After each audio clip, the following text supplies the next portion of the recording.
The following may contain offensive language, adult humor, and or content that some viewers may find offensive.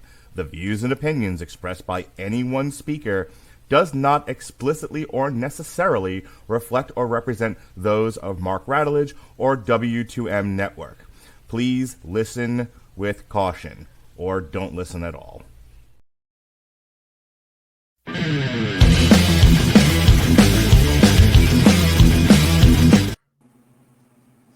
What the fuck?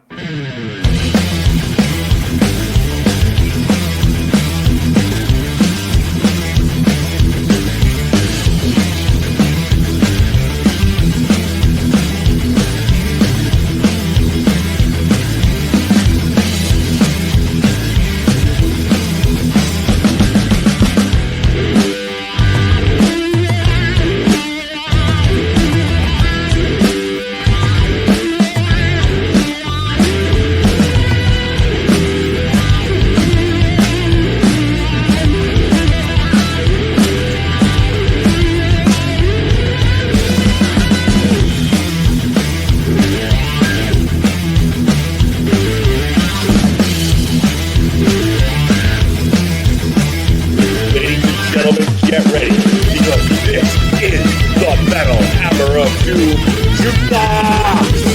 Hit it!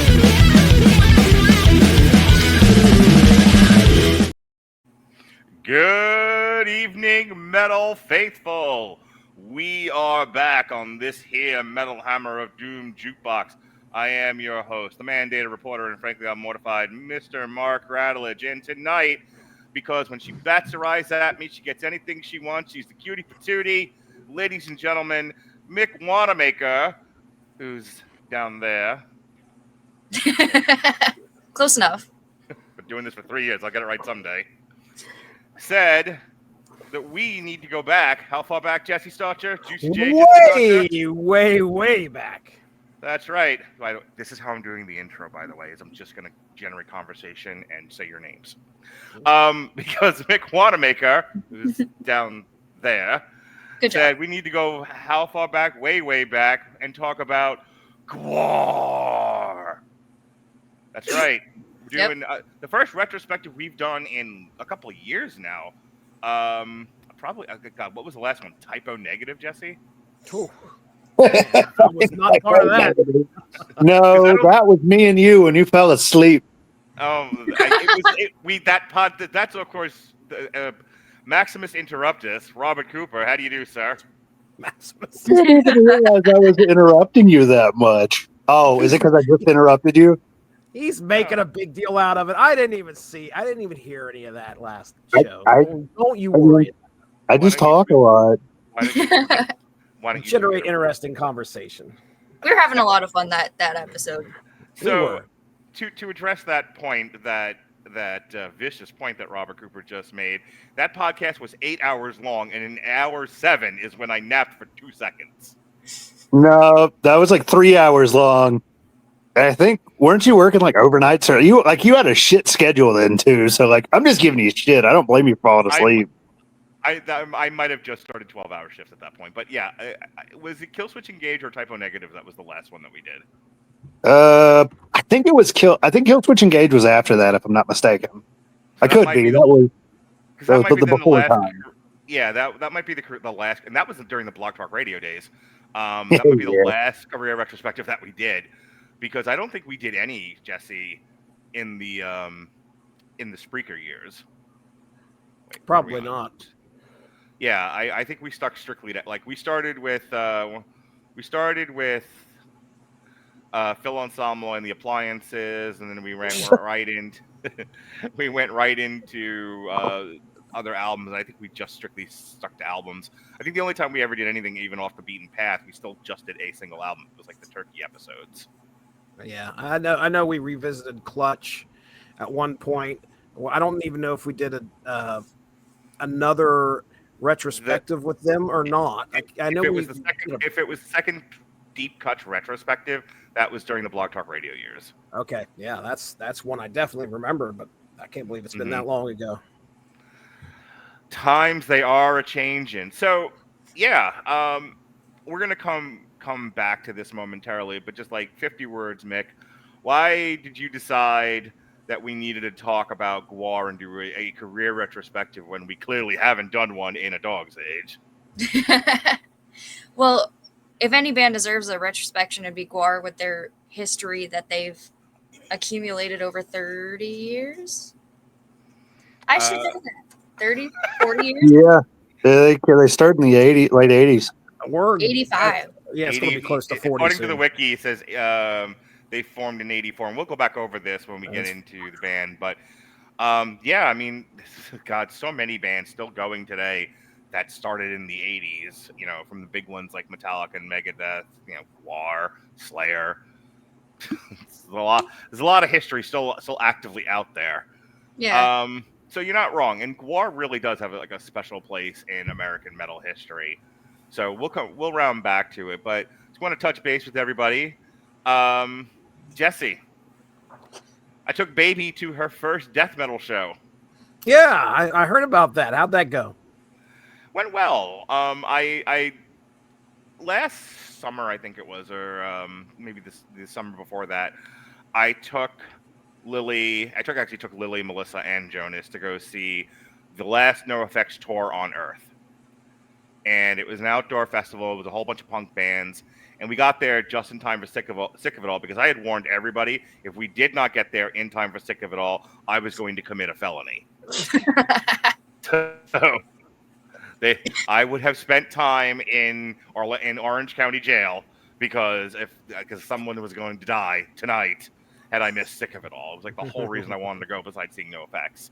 So we got there just in time, in the ta-da nick of time for Sick of It All. And I told Lily, I said, Lily, you got to come with me in the mosh pit. You have to have this father-daughter experience. Jesus I will Christ. protect you. I will make sure you're okay. So Lily's first mosh pit experience is fucking Sick of It All in a field in Orlando. Why are you? Oh, good. That's pretty awesome, though. That's crazy, dude. Yeah, she still has PTSD. She still wakes up and they're like, oh God, mule kick. Yeah. So she let me know after that experience to never do that to her again. Good. She was like, Father. She called me Father. She said, Father, I don't want to be roughed up. I don't want to be pushed around. I don't want to be banged into by a gaggle of sweaty men. So, you know, please put me in the back where I belong. Yeah, duly noted. So, having had that experience with her, also after 9 o'clock, she turns into a pumpkin. Okay. Yeah, she cannot hang as such. So that show probably didn't end until late, right? The show itself was Nile, 6 Feet Under, and 2 other local bands, and it started early. Like doors, I think, were at 5 o'clock, like 5. Oh wow! Yeah. So I mean, I think by the time it was done, it was between like 10 and 11.